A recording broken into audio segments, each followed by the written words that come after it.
conceptualizar cosas importantes de las bases biofísicas, de la formación de imágenes, pero lo subyacente, ¿no? El uso de las radiaciones como futuros profesionales, cómo lo manejan, ¿verdad? Tienen que ahí, bueno, aprender algunas cosas que les va a ser útil para su vida profesional y para la vida entera. Y bueno, poder desmitificar algunas cuestiones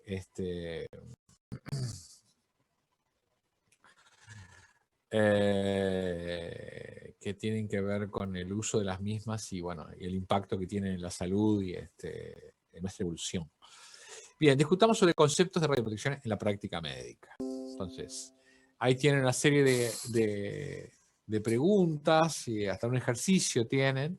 Ya les adelanto que cálculos como tal no van a tener, al menos en esta parte que yo me estuve fijando, pero sí conceptos, ¿verdad? O sea, conceptos vinculados a ese ejercicio que vamos a ver, sí, ¿ok? Bueno, entonces, justificación de la práctica. Entonces, a mí me importa que podamos discutir cuáles son los principios generales en que se basa la radioprotección en relación a los procedimientos médicos. Sin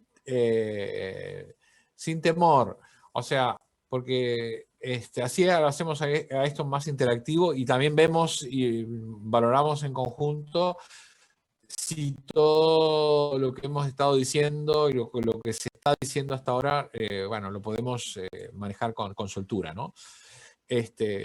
A ver, esa primera pregunta, alguien que se anime, el grupo de los Santiagos puede ser, ya que actúan en grupo y en patota, bueno, vamos arriba. Acá hay un Santiago, dos Santiago. Ah, no, no hay tantos Santiagos. ¿Cuántos Santiagos hay en este grupo? Son tres. No, un trío es peligroso, yo.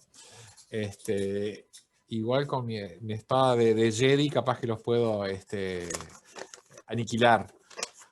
Bueno, ¿Cómo fue la pregunta? la pregunta es, ¿cuáles son los principios, la que está en pantalla, cuáles son los principios generales en que se basa la radioprotección en relación a los procedimientos médicos? Yo leí algo de eso. Era para lo que disminuye la radiación con el cuadrado de la distancia, puede ser. Bueno, eso está bien, y tiene que ver con el efecto de las radiaciones, ¿está? Pero hay una serie de tres principios que son importantes que tienen que ver con justamente en los que se basa la radioprotección para que haya un procedimiento médico. Lo que vos estás diciendo, que no sé quién fue el que habló. Santiago Riz. Uno de los Santiago, wow. Vamos arriba. Uno de los Santiago, no importa. Ahí va. Los otros eran, creo que había leído algo de reducción del tiempo de exposición, pero capaz que es lo mismo que estoy diciendo. No, tiempo no tiene que ver con distancia. Está muy bien, o sea, primera cosa para hacer, digo como médico que conoce el tema de las radiaciones, el efecto de la radiación tiene que ver con la dosis, pero la dosis dividida por el cuadrado de la distancia les da una idea de que cuanto más nos alejemos, menor es el efecto. Pues si lo tenemos en el denominador, en la medida que aumente y encima en orden cuadrático, quiere decir que pequeñas variaciones en la distancia provocan altas variaciones en la disminución del efecto. Está bien, claro. Pero lo que tiene que ver con lo que yo les estoy preguntando es ahí tienen uno de los principios, ¿está? Que les recomiendo, chiquilines, que miren el teórico. ¿Sí? ¿Quién está ahora? Yo, Camila. No, te iba a decir lo de los tres principios esos. Uno es la justificación. ¿Cuáles son esos tres principios? Ahí va. Optimización y limitación de dosis. La optimización y limitación de dosis. Eso se lo aprenden de memoria, ¿está? Justificación optimización y límite en la dosis. ¿Tá? Todo encaja justamente, lo que tiene que ver es con disminuir el efecto de las radiaciones. No los vas a disminuir completamente. Una vez que lo usaste, aunque sea mínimo, algo de efecto vas a tener. ¿Tá? Y bueno, y como dijo el compañero Santiago al principio, cuanto más lejos, o sea, más lejos de una fuente radiactiva, mejor. Si están a 1 metro, el efecto va a disminuir comparado con si fuera a 2, con respecto al cuadrado de la distancia. Entonces, es importante tenerlo en cuenta. Pero como dijo Camila, los principios son esos: justificación, optimización y límite en la dosis. ¿Está? Entonces, como vemos ahí en esa diapo que está compartida, una exploración diagnóstica con radiación ionizante está plenamente justificada cuando los beneficios superan con creces a los riesgos. ¿En qué situaciones se han visto, en alguna situación práctica, clínica, en las cuales ustedes se hayan visto involucrados o conozcan, en la cual el beneficio supera al riesgo? Pensemos en una radiografía simple, que es una cosa bastante común. ¿En un neumotórax? ¿Algo así? Bueno, perfecto. O sea, tenés dudas sobre un neumotórax, tenés una dificultad para respirar, o sea, todo un cortejo clínico que te indica que es probable que si vos tenés una zona pulmonar en la cual la auscultación es perfecta y la otra es cualquier cosa, es altamente probable, y le dieron una puñalada, es altamente probable que tenga un neumotórax. ¿Tá? O sea, los que hagan práctica en el Maciel, ahora no es tan común, pero me acuerdo en una época, yo hice medicina y en 5º año abandoné, porque no era mi carrera. Pero me acuerdo que las prácticas del Maciel eran famosas por los heridos de balas y heridos con armas blancas, o sea, con cuchillos. Y justamente una cosa que podía aparecer es un neumotórax, porque perforabas el pulmón y ahí entraba aire a la cavidad pleural y el pulmón, obviamente, por el cambio de presión, colapsaba. Entonces no tenías otra que romper la pared para tener que disminuir el neumotórax. Y justamente una radiografía claramente te puede mostrar eso. Otra situación en la cual ustedes ya la deben de conocer, que el diagnóstico es clínico radiológico, también vinculado a la esfera torácica. Una neumonía. Neumonía. Y muy común una neumonía, ¿verdad? La neumonía, en esta época en particular, y bueno, dependiendo también a los grupos etarios y ven si son, bueno, nosocomiales o no, en fin, toda esa cosa. Pero ustedes tienen una cierta certeza desde el punto de vista clínico por el interrogatorio y por el examen físico. Sin embargo, para sellar el diagnóstico, una radiografía simple de tórax les va a permitir tener una idea de que, bueno, por ahí hay cierto cambio en lo que es la silueta habitual o lo que es la apariencia habitual de la radiografía, que les está indicando, incluso puede haber derrame, puede haber líquido pleural y todas esas cuestiones. Todo eso es visible con una tomografía que esté bien hecha. ¿Ok? Entonces ahí estamos hablando de la superación con creces a los riesgos. O sea que el beneficio es que tenés la certeza del diagnóstico. Quizá si estuvieras en el medio del campo y no tuvieras a un radiólogo con un aparato para hacer una radiografía, bien, te las arreglás y punto. En el caso de la puñalada, bueno, abrirle ahí, dejarle un cañito como para que supere ese problema o someterlo a una cirugía. O en el caso de una neumonía, bueno, quizá tratarlo sin tener la placa, pero la placa te va a sellar el diagnóstico. ¿Está? O sea, eso de que el beneficio tiene que superar al riesgo es una máxima, ¿tá? De la justificación de la práctica, de la utilización de radiaciones ionizantes para la exploración diagnóstica. ¿Tá?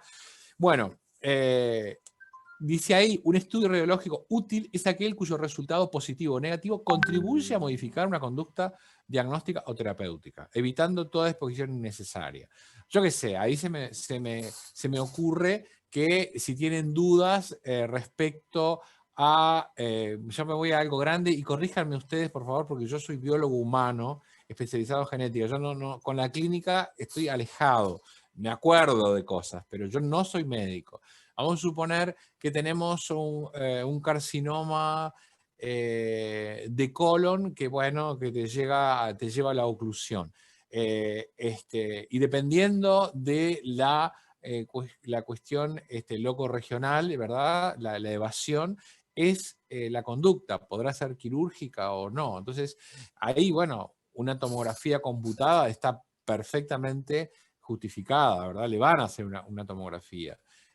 Porque no solo les va a dar idea de la extensión de la lesión, sino que les va a determinar si realmente vale la pena intervenir o no. Disculpen que yo diga vale la pena intervenir o no, pero es la manera práctica de definir estas cosas. O sea, muchas veces un estudio, como dice ahí, modifica una conducta terapéutica porque está. Si es irresecable, es irresecable. Por ejemplo, un tumor que está afectando el sistema nervioso central, quizá la resonancia o la propia tomografía, ¿verdad? Estamos hablando de radiaciones ionizantes, te permita evaluar si un neurocirujano puede intervenir o no. Esas son cuestiones habituales dentro de la práctica clínica, ¿verdad? Bien. Esto es una cosa importante, ¿no? Porque les mostraron, los que vieron en el teórico, vieron que el 30% de los estudios que se hacen en los Estados Unidos no tienen una justificación. Y ahí podemos hablar de un montón de cosas que a ustedes se les pueden ocurrir y díganlas si tienen ganas. Yo tengo también mi opinión al respecto. Por algo, en un país desarrollado, en el cual se supone que también debería estar desarrollado el nivel de conocimiento profesional y debería haber una protocolización estricta sobre el uso de las radiaciones ionizantes, existe un 30% de uso innecesario. O sea que estamos utilizando de más a las radiaciones ionizantes, por lo tanto estamos exponiendo más a los pacientes y también estamos exponiendo a la población que utiliza las radiaciones, ya sean técnicos o profesionales, ¿tá?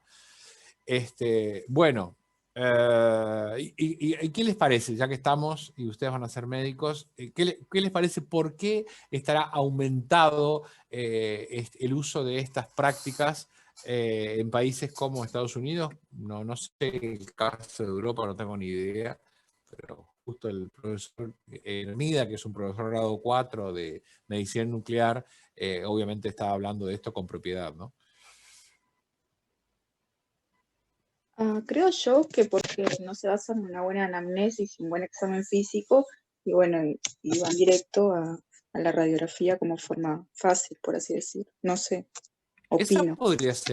Esa podría ser una opción. Otra quizá también tenga que ver, bueno, no va a ser que yo me coma algo importante y para que no me hagan una demanda, yo mando el estudio. Y como el seguro lo paga, si tengo seguro, no me preocupo.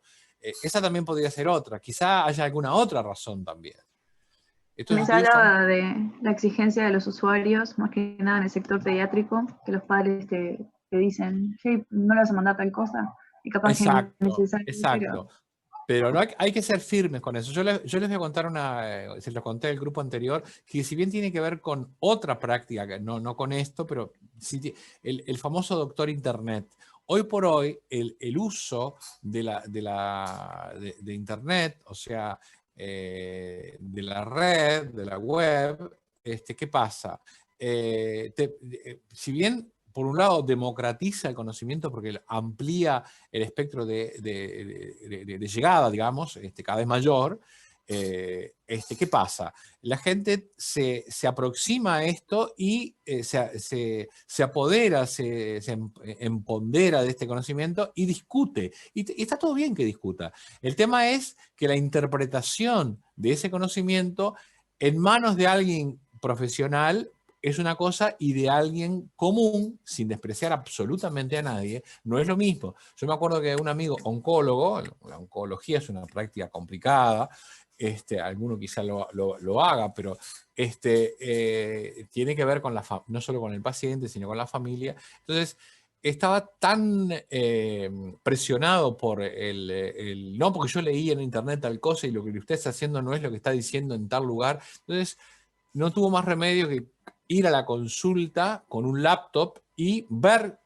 con los familiares o directamente con los pacientes lo que estaban viendo para en conjunto poder interpretar la información y de esa manera, bueno, ajustarse de manera adecuada a un tratamiento o para que entendieran que asesorarlos de mejor manera, ¿no?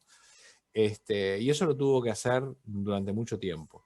Bueno, acá es lo mismo, o sea, la gente exige, sobre todo como dice la compañera, a nivel pediátrico, porque, bueno, es una población muy sensible, es una población que está, digamos, dependiendo de integrantes de la familia, en fin, todo lo que sea, es muy vulnerable, y quienes están detrás de eso quieren la mejor práctica médica para resolver la situación en la que están sometidos. Entonces, es cierto, hay presión, pero es importante tener en cuenta que no hay que sucumbir a la presión, porque podemos estar cometiendo iatrogenia. Yo digo, uso el plural, pero ustedes como futuros médicos, eso es una cuestión que la tienen que tener clara, ¿está? Bueno, quizás haya otras razones económicas también, pero bueno, eso dependerá de cada situación, ¿no? O sea, como son estudios costosos, en fin, por ahí puede haber algún tipo de relación en cuanto a la práctica de determinado tipo de pruebas diagnósticas para llegar a un resultado o pretender llegar a un resultado cuando de pronto no es necesario. De la misma forma que, ya que hablas en pediatría, en una época en Uruguay, las cirugías ¿cómo es? De esta cosa que no sirve para nada que tenemos en el intestino, como es el apéndice, las apendicectomías pediátricas aumentaron en alguna institución, que no voy a nombrar ahora, pero eso ya pasó hace 25 años, llamaron la atención y en realidad estaban haciendo mayor cantidad de actos médicos, bueno, para justificar mayor facturación. ¿Tá? Eso pasó en el Uruguay hace 25 años. Acá. O sea que también puede haber una cuestión acá económica, ¿no? Entonces, bueno, yo lo transmito porque no es fácil a veces tomar decisiones. Y cuanto más conozca uno del tema y más clara tenga las cosas, es más fácil poder resolver situaciones conflictivas. Bien. Motivos del fracaso en el proceso de justificación. A ver, repetición innecesaria de los exámenes efectuados recientemente. Ustedes nombraron, por ejemplo, la neumonía o neumopatía aguda, por ejemplo, ¿no? Entonces, es común, yo eso lo he sentido en mi familia, en mi grupo de amigos, pero ¿por qué miércoles este médico no me manda una placa para ver cómo ando? Bueno, la historia natural de la enfermedad, sabemos que comienza y que tiene un periodo X. Entonces, si no va a servir de nada que a los 2 días, que a los 5 días, o X días, se vuelva a hacer una placa. Si hay elementos clínicos que justifiquen porque hay alguna complicación o algo, bueno, ahí se tomará la decisión. Pero solo por el seguimiento, no. La enfermedad tiene un curso determinado en tiempo y eso hay que manejarlo, porque la repetición innecesaria no va a mejorar la calidad de vuestra trabajo como profesionales, ni tampoco le va a mejorar la calidad de la evolución al paciente, para nada, al contrario, le va a sumar dosis. Solicitud de exámenes que no alteran el manejo del paciente, bien porque los hallazgos son irrelevantes o improbables. Bueno, no sé qué situación podrá ser esta, pero bueno, si lo que pretendemos encontrar no motiva un beneficio efectivo, bueno, no tiene sentido, ¿no? Controles radiológicos innecesarios antes que la enfermedad evolucione mejore, lo que venimos diciendo. O sea, cuando la propia evolución digo, la clínica es soberana, ¿no? O sea, lo que ustedes observan en el paciente les va a indicar claramente, o por lo menos con mucha fuerza, si es necesario o no la repetición de un estudio. Petición de exámenes inadecuados por problemas clínicos específicos. Ante la duda del clínico es conveniente la interconsulta al radiólogo. Bueno, no somos dueños ni del conocimiento ni de las situaciones. Simplemente tenemos que valorarlas y cuando uno no sabe, no sabe. A veces puede ser que a uno le pueda, en algún momento, por la práctica que sea, puede alejarse de determinadas situaciones y verse enfrentado a, la puta, esto como el miércoles lo manejo. O sea, entonces no cuesta nada preguntarle a un colega que por ahí tiene más experiencia o a un especialista en el tema. No cuesta nada. Al contrario, eso lo va a hacer mejores profesionales sin duda. Falta de aportes de antecedentes clínicos junto a la solicitud del examen. Es muy común, seguramente ustedes eso ya lo hayan observado, que se pida tal cosa, pero no haya una clara vinculación con el, o sea, no hay un elemento vinculante. Entonces, frente a esa duda, bueno, llamar por teléfono, conseguir los datos o lo que fuera. ¿Tá? Una cosa es la emergencia, en la emergencia los protocolos son diferentes, pero en la práctica habitual las cosas se pueden manejar con otros tiempos y con otros criterios. Bueno, la solicitud por presión de los familiares o razones sociales, sin existir una razón clínica que lo avale. Ustedes tienen la palabra, ustedes son los que van a decidir, y bueno, también lo que les mostraba Juan Carlos en el teórico, o sea, si por ahí alguien no quiere hacerse un estudio, bueno, ustedes les harán firmar que frente a la petición del estudio el paciente se niega. ¿Es un fracaso desde el punto de vista profesional? Capaz, pero no es un fracaso desde el punto de vista ético, porque se está respetando. O sea, vean cuántas cosas importantes hay en juego detrás de todo esto, ¿no? Bien. Bien. Esto es una cosa importante. Riesgo-beneficio, lo van a estar evaluando constantemente, no solo con radiaciones ionizantes. En el caso de las radiaciones ionizantes, como no se pueden restringir, como no se pueden eliminar, sí se pueden restringir. ¿Tá? Quiere decir, bajar la dosis al mínimo necesario. ¿Ok? Y eso es un concepto importante que se los van a preguntar en el parcial, examen, en fin. Entonces, los beneficios se ven en el diagnóstico y el tratamiento. Entonces, como dice ahí, se deben establecer normas de protección para todas aquellas actividades que impliquen la exposición a la radiación, ya sea trabajadores, pacientes o público en general. ¿Ok? Entonces, hay una serie de tablas, apréndanlas, manejen los valores, porque esas cosas son importantes. ¿Ok?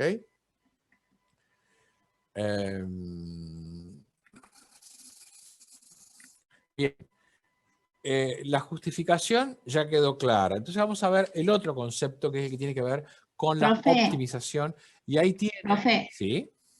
perdón, ¿podés ir Sí, un sí. segundito para atrás en la placa que estabas mostrando? Sí, cómo no. Eso es un concepto básico, ¿ok? Hacete una captura de pantalla o grabátela de algún Gracias. modo. No, por favor. Bien, entonces, el principio de optimización,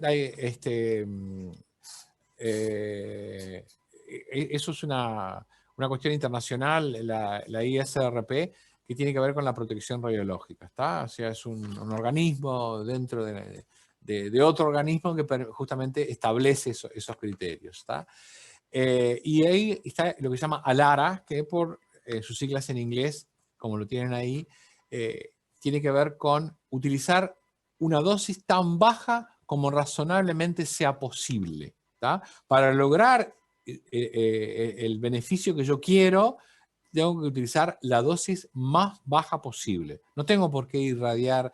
Si yo tengo un problema en la mano, No tengo por qué irradiar todo el brazo, el antebrazo y el brazo, o hacer una placa de mano e involucrar al resto del cuerpo. Eso es lógico, es obvio. ¿Tá? Ese es el principio de optimización. ¿Tá? Relacionado con la calidad de los procedimientos. ¿Tá? Obtener la imagen necesaria con la menor exposición posible. ¿Ok? O sea, si el nivel de energía que yo necesito para obtener una imagen es la que tiene que ver con el efecto Compton, con el efecto fotoeléctrico, ¿para qué utilizar un nivel de energía que es el que está dado por el que me da el efecto Compton? Por ejemplo, capaz que las dos me producen una imagen, pero yo con una tengo mejor definición, mejor resolución, porque no tengo imágenes que se me superponen. Entonces, eso tiene que ver con la optimización también. ¿Ok? Bien, así que justificación, optimización y límites de dosis. ¿Tá? Esto se lo graban también, ¿ok?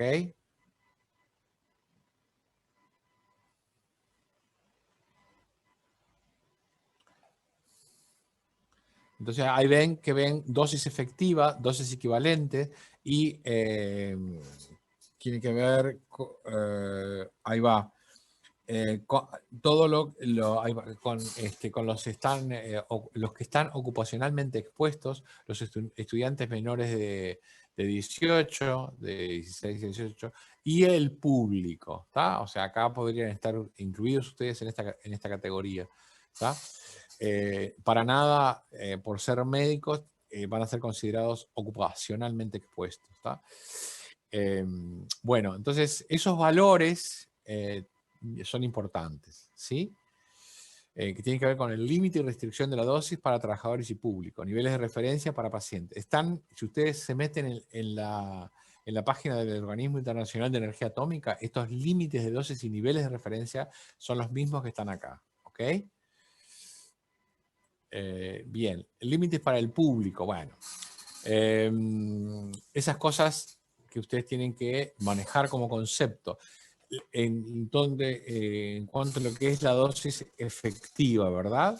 Para el público es de 1 milisievert al año. Entonces, por ahí se puede admitir, dice, que el valor año más alto, un año puede ser más alto, pero si uno considera 5 años, no superar el promedio de 1 milisievert al año. ¿Tá? Esos son criterios, ¿verdad? Que han ido variando a lo largo de estas 2 últimas décadas, pero hoy día se manejan valores. ¿Tá? Eso no significa que se encuentren algunos datos, algunas evidencias, y esto pueda cambiar en el futuro. ¿Tá? En Uruguay, por suerte, existe una unidad académica de radioprotección que está formada por integrantes de UDELAR y del Ministerio de Energía y Minería. O sea que es un elemento paraestatal y elemento estatal están de algún modo generando las pautas para que justamente se maneje el tema de la radioprotección. Yo en algún momento les comenté que ustedes no tienen incluido aún un curso de radioprotección. Sí tienen un curso que es optativo. Quizá alguno de ustedes lo pueda hacer o lo haya hecho. Sé que tiene un límite, pero bueno, probablemente en estos tiempos de pandemia el límite haya cambiado también. Entonces, otra cosa, no obstante el límite para órganos en particular se fija en dosis equivalentes, siendo el límite anual de 15 milisievert para el cristalino y 50 para la piel, promediado sobre cualquier área mayor de 1 centímetro cuadrado independiente de la zona expuesta. Estos son criterios que se utilizan para establecer los límites, en ese caso para el público, ¿verdad?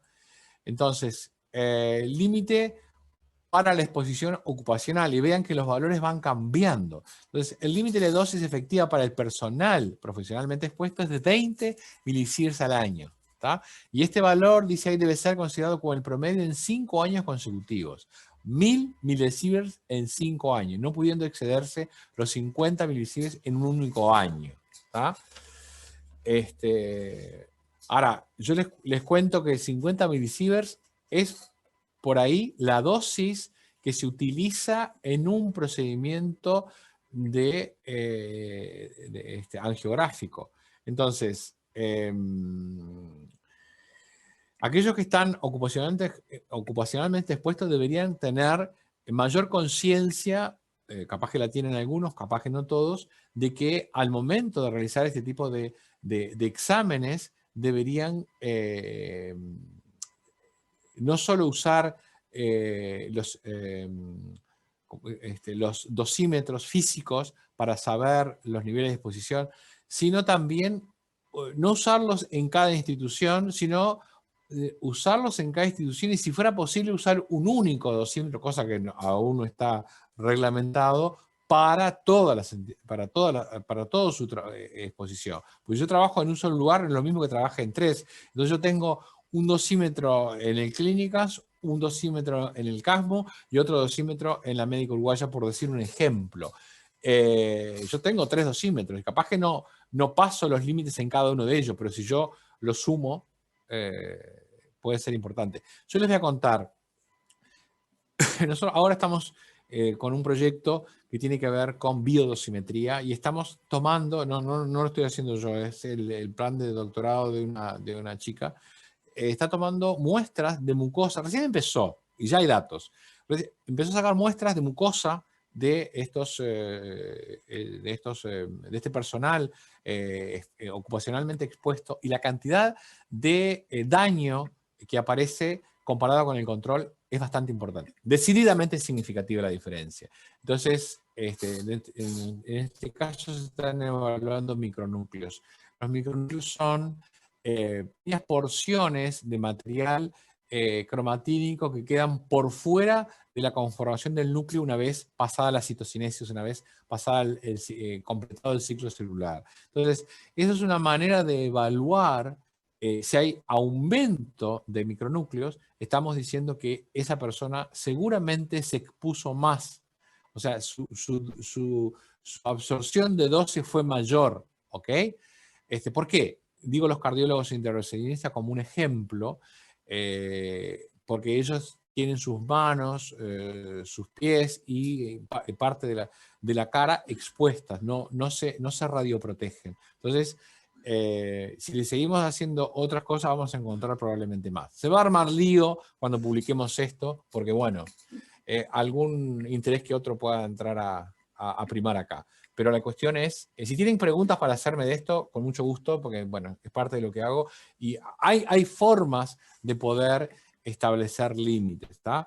Esos criterios que tienen vistos ahí son una manera desde el punto de vista físico, porque por ahora lo que se está haciendo en las instituciones es utilizar un dosímetro físico. Lo mismo que un piloto de avión cuando va a 10.000 metros de altura, ustedes saben que la altura hace que el nivel de exposición cambie. Entonces, hoy por hoy, los pilotos necesitan sí o sí usar dosímetros físicos, o sea, dosímetros, ¿tá?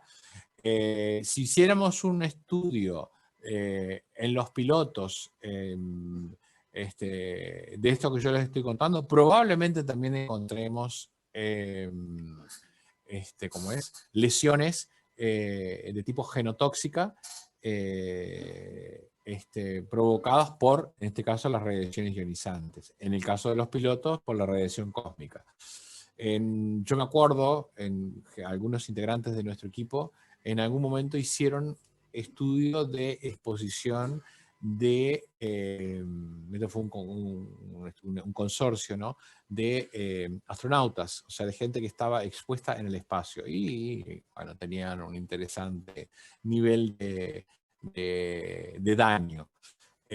Porque más allá de que están protegidos en las cuestiones, la incidencia de las reacciones es muy alta. ¿Ok? Bien.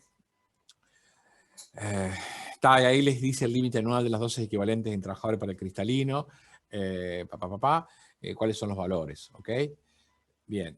Niveles de referencia. Para pacientes se aplican métodos de reducción de dosis sin perder información valiosa para realizar un diagnóstico. O sea que en definitiva, o planificar un tratamiento. O sea, yo no puedo subdosar a un paciente con un cáncer porque voy a provocar menos daño. O sea, si yo lo subdoso, lo que estoy provocándole es mayor daño en realidad. O sea, si yo pretendo eliminar una lesión, y hoy por hoy se puede focalizar mucho más, y el uso de la radiación es mucho más racional y mucho más específico. Entonces, si yo subdoso porque le estoy provocando menores efectos secundarios, puedo estar trayéndole un problema mayor. Quizá no estoy utilizando un tratamiento efectivo. ¿Tá? Lo mismo cuando hacemos un procedimiento diagnóstico. ¿Ok?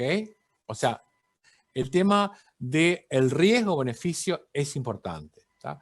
No se pueden establecer límites de dosis para procedimientos médicos, ya que la relación dosis-beneficio es diferente en cada caso. En consecuencia, se consideran niveles de referencia. ¿Tá? Eso es importante porque, a ver, cada equipo se maneja diferente. Entonces, lo importante es que esos niveles de referencia que están estandarizados les permita en la protocolización de sus procedimientos proceder de manera consciente. ¿Ok? Y eso está, les puedo asegurar, si ustedes van a las páginas, a la página o a las páginas de el Organismo Internacional de Energía Atómica, eso está bien, bien definido. ¿Okay? ¿Alguna duda, alguna cuestión referida a estos puntos, chiquilines? Que les quede claro entonces que los principios de radioprotección tienen que ver con los tres elementos que vimos, ¿no? Limitar la dosis, justificar y optimizar. ¿Ok? ¿Queda claro? Bien. A ver, ¿cómo interpretan qué efectos puede producir una radiación en periodo de gestación? A ver, ahí lo que tienen es porcentaje de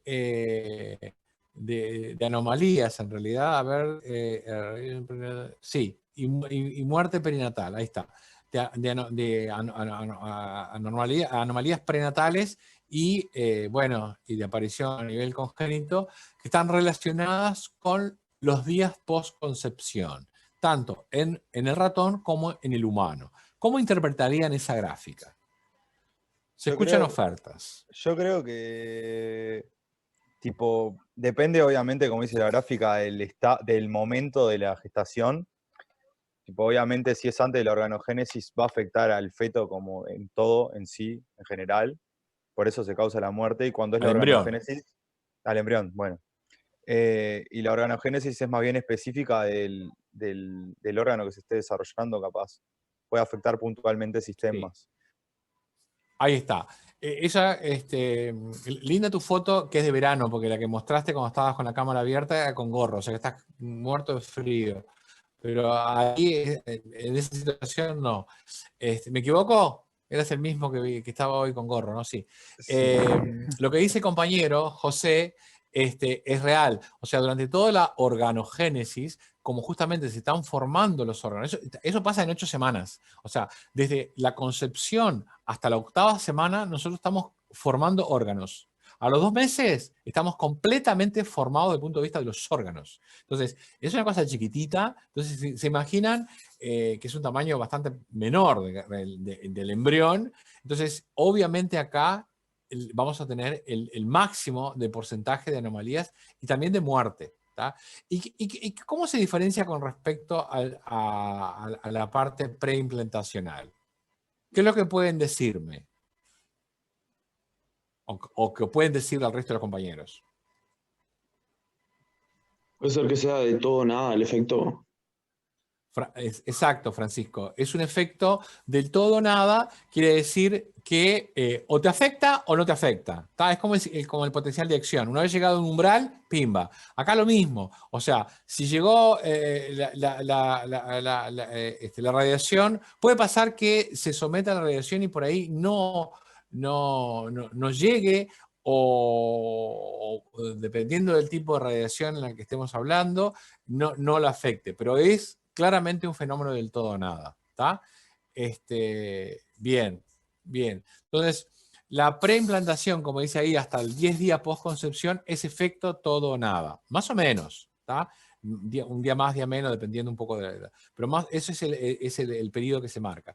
Después, el mayor de la organogénesis de los 10 días hasta el final del segundo mes de la concepción, ¿no? Ahí hay anomalías esqueléticas, oculares, genitales y retardo de crecimiento.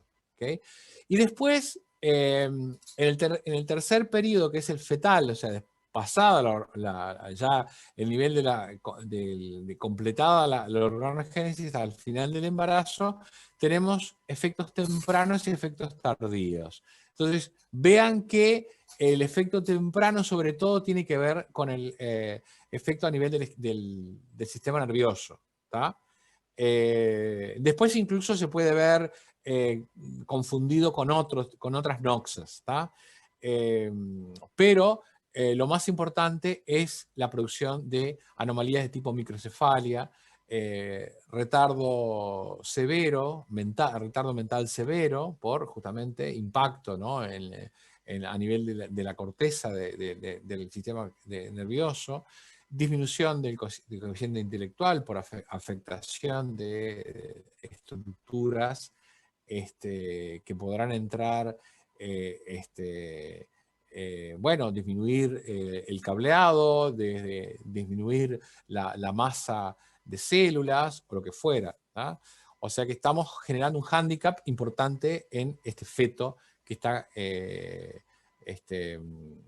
en curso, ¿verdad? En curso de embarazo. ¿Queda claro eso, chiquilines? Y después hay una cosa importante, como efecto tardío. ¿Qué pasa? Puede darse que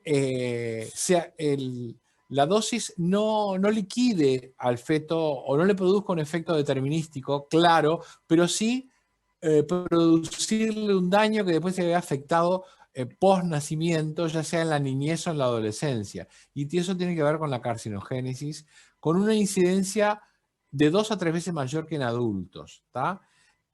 Y son, bueno, sobre todo leucemias, pero pueden verse otro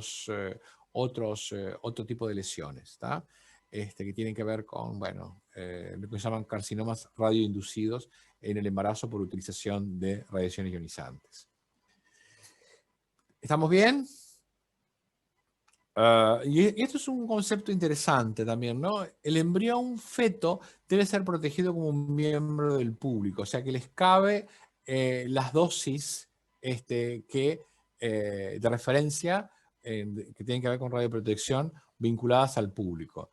De lo contrario, las probabilidades de leucemia y para dosis radioleucemia y para dosis varias veces superior al umbral puede también haber malformaciones. ¿Tá?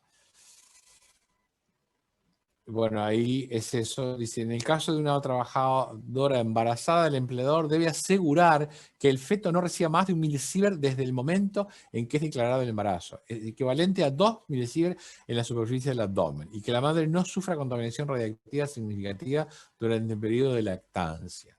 ¿Tá? Entonces, ¿qué tipo de contaminación puede recibir? Bueno, a través de los alimentos, a través de la exposición de una fuente móvil, que puede ser un paciente al cual se le haya inyectado un radionucleido para hacer un estudio determinado, en fin, varias situaciones. O sea que hay que cuidar muy bien al embarazo de las radiaciones dependiendo del periodo, ¿no? Pero como el límite de referencia se utiliza al público en general. ¿Ok? Es una trabajadora expuesta, por ejemplo, a la embarazada, pero no todas las embarazadas, me estoy refiriendo a las que trabajan vinculadas a este tema. ¿Ok? Bien. Y ahí hay una tablita en la cual dice riesgo, a ver qué es eso, dosis, factor de... Tasa de mortalidad por sievert. En este caso son milisieverts, porque 10 a la menos 3. Y vean que más o menos hay algunas diferencias. Entonces, ¿de qué les está hablando esto?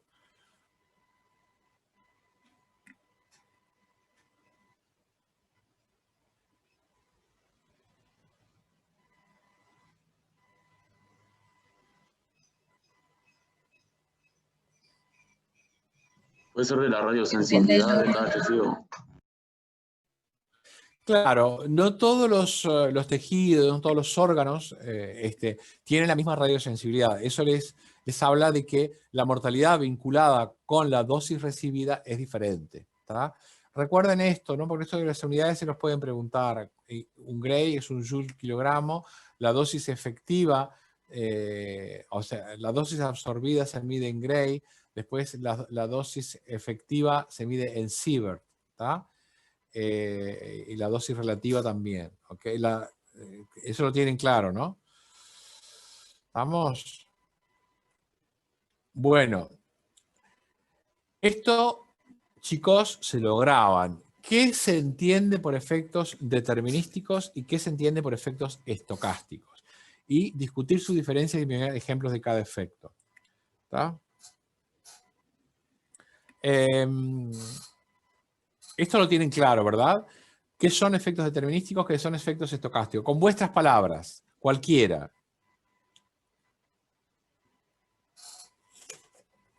O sea, los estocásticos no dependen de la dosis y siempre van a generar algún efecto. Y los determinísticos dependen de la dosis para ver tipo la severidad en cuanto a los sistemas que afectan. Dependen de la dosis. La severidad... O sea, digo, los capaz determinísticos... que severidad no es la palabra. No. Si estás hablando de determinísticos, sí. A mayor dosis, como dice abajo, a mayor dosis, mayor severidad. ¿Tá? Acordate, cuando llegaba a determinado nivel de dosis, estábamos dentro del rango de la afectación a nivel de la médula ósea. Pasado Claro. ese, la meseta del gastrointestinal. Y después neurológico.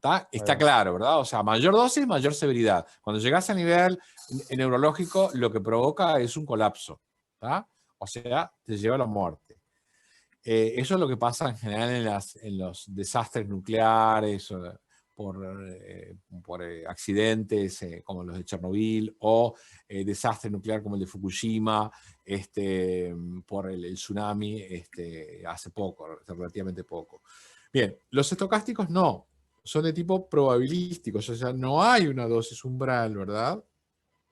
Por lo tanto, lo que hay es, a mayor dosis, linealmente, mayor probabilidad de un efecto. Mayor probabilidad. No quiere decir que se vaya a producir. ¿Tá? Porque tenemos un individuo A que está expuesto a X radiación.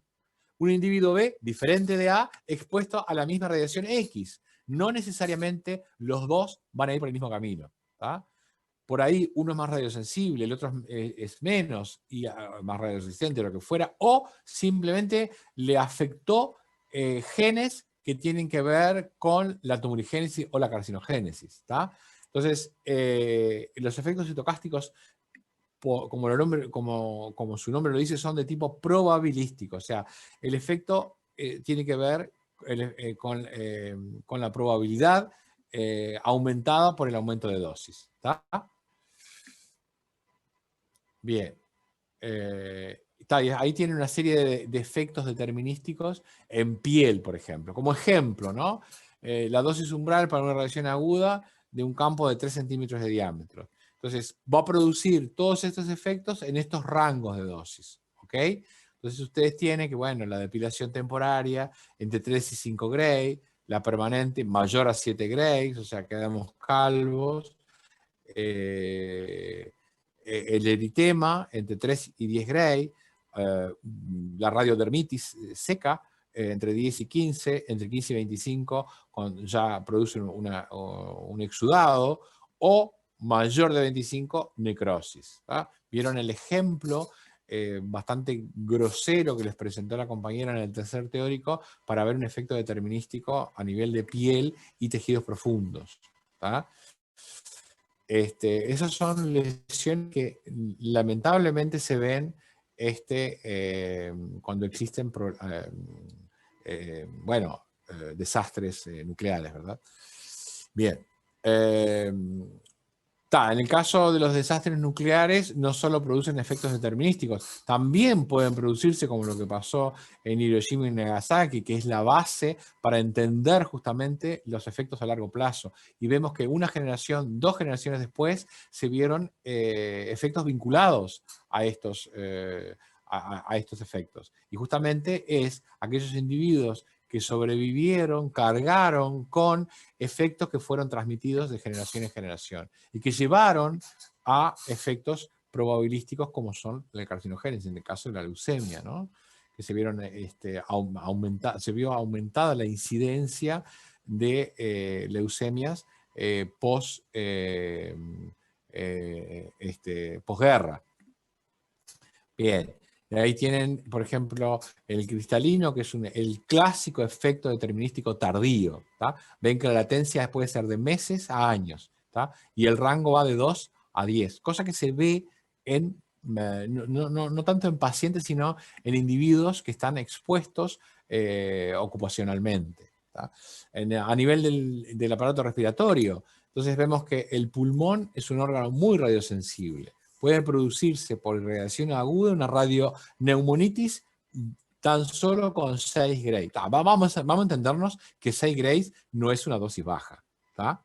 O sea que si estamos siendo sometidos a esta dosis, tenemos que estar seguros de que o le producimos o le hacemos que se proteja o estamos seguros de que el efecto que necesitamos producir, el beneficio que vamos a producir sea mayor que el efecto de daño que le estamos produciendo.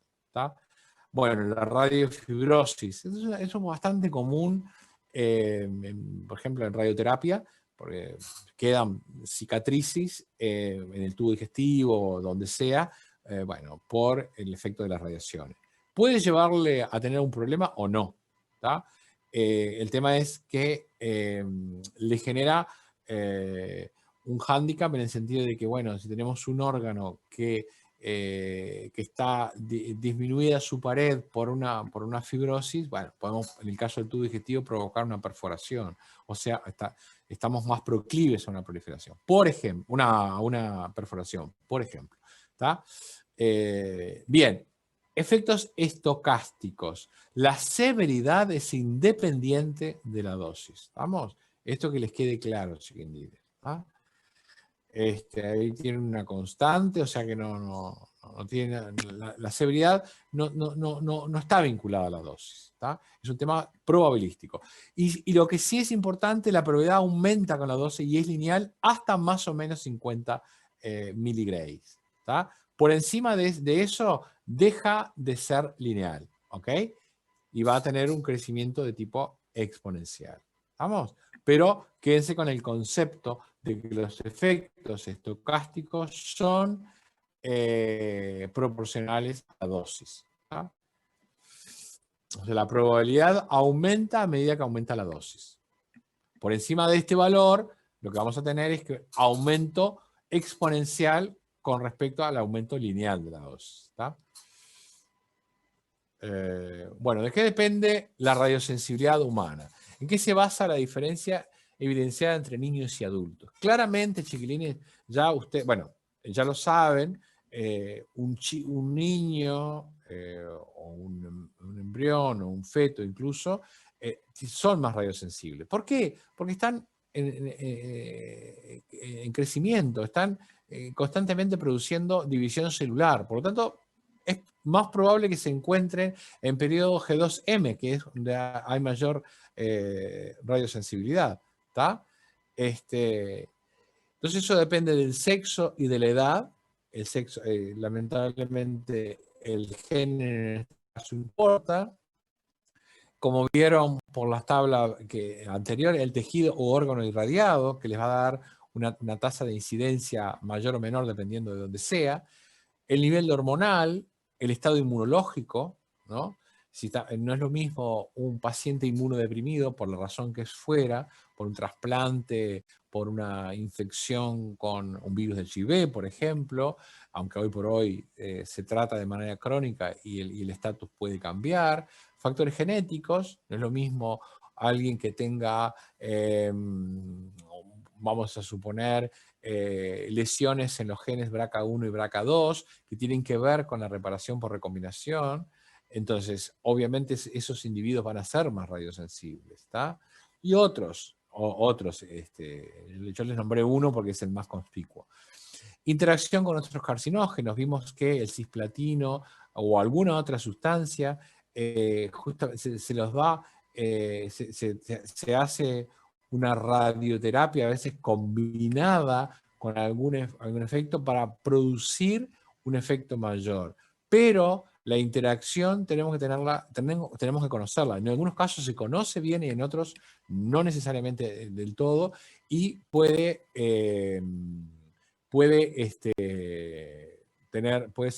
ser dañino.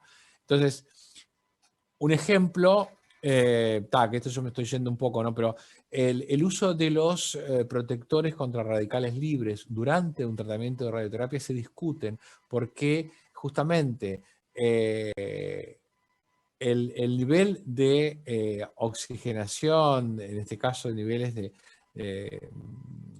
de oxidación, puede ser útil para eliminar mayor cantidad de células cancerosas. Entonces, si estamos eliminando estas especies reactivas, lo que estamos es contribuyendo probablemente a que el tratamiento sea menos efectivo. Por eso es que las vitaminas que se usan como protectores frente a la producción de radicales libres, en general en estos momentos se eliminan para justamente no ver afectado el tratamiento radiante.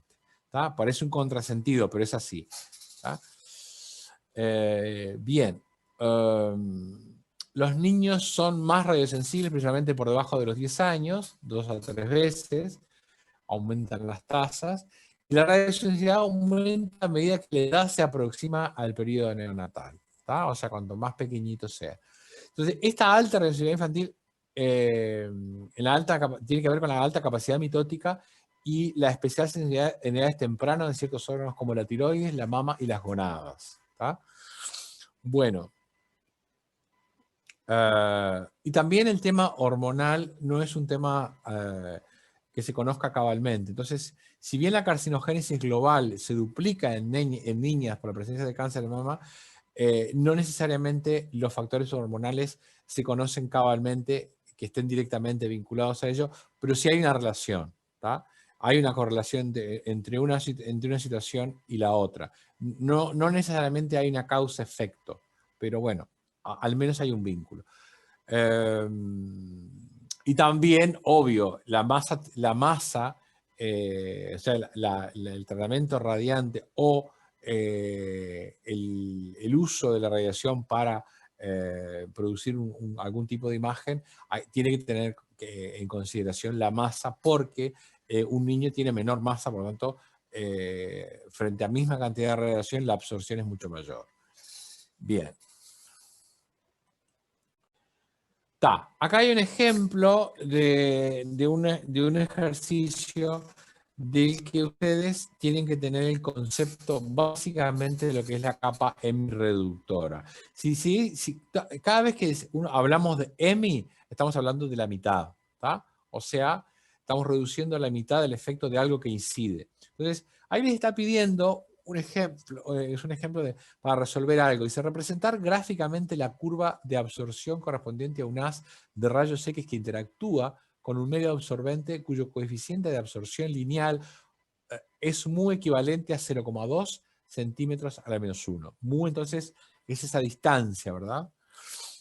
Que ustedes tienen que atravesar. Entonces, ¿cuál es el valor de la capa hemireductora y qué aplicaciones biomédicas tiene la ley de la absorción? Ustedes les dieron en el teórico un concepto que tiene que ver con la atenuación de las radiaciones electromagnéticas. Entonces, ustedes saben que ahí hay una ecuacioncita que les habla de un decrecimiento exponencial, hay un exponente elevado a algo negativo, eso siempre es una curva exponencial decreciente, y ahí lo que les estamos mostrando dice, se puede demostrar para un haz de pequeño diámetro y fotones paralelos que atraviesan un medio delgado que a una profundidad X la intensidad de fotones I sub X, o sea, la intensidad de los fotones, o sea, los incidentes, la intensidad de fotones I sub X está dado por I sub 0 por E elevada a la menos mu por X. Entonces, en la que I sub 0 es el número de fotones incidentes por unidad de superficie y por unidad de tiempo. ¿Tá? Eso es I sub 0. Mientras que mu es el coeficiente de atenuación lineal, ¿tá? Que depende de la energía de los fotones, por lo tanto va a tener que ver con la radiación electromagnética, y del número atómico del material a atravesar. O sea, no es lo mismo si es calcio, si es otra cosa. ¿Tá? Y expresa la probabilidad de interacción calcio, plomo o lo que es o carbón. ¿Tá? Y expresa la probabilidad de interacción de los fotones con ese material.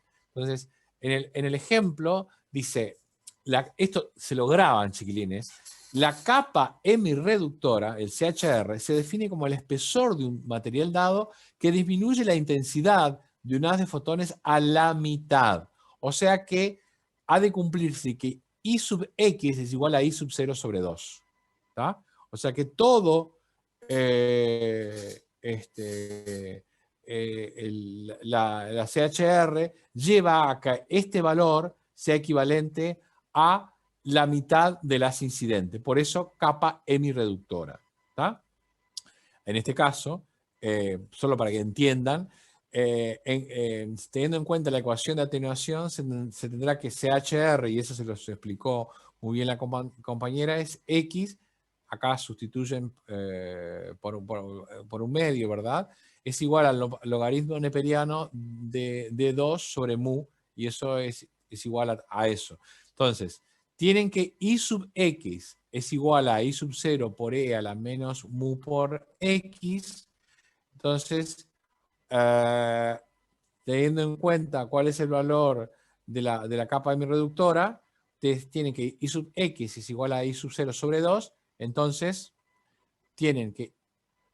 van a sustituir, ponen I sub 0 sobre 2, I sub 0 sobre 2 es igual a I sub 0 por tal cosa, y entonces van a tener que un medio es igual a E elevado a esto, y aplicando el logaritmo neperiano, van a tener que el logaritmo neperiano de un medio es igual a menos mu por X, y ahí calculan X teniendo el logaritmo neperiano de 2 sobre mu. ¿Tá?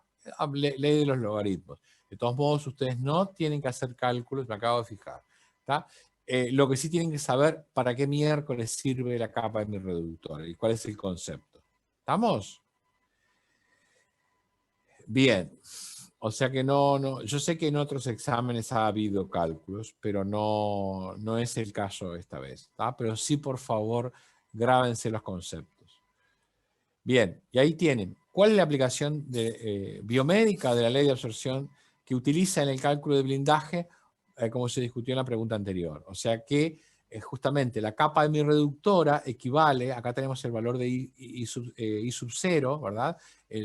Los fotones incidentes, o sea, la transmisión en el eje que tiene que ver con la intensidad de la radiación transmitida. El valor de I sub 0 a la mitad se corresponde con un valor de X, que eso es la capa hemirreductora. ¿Está? ¿Alguna duda sobre esto, chiquilines?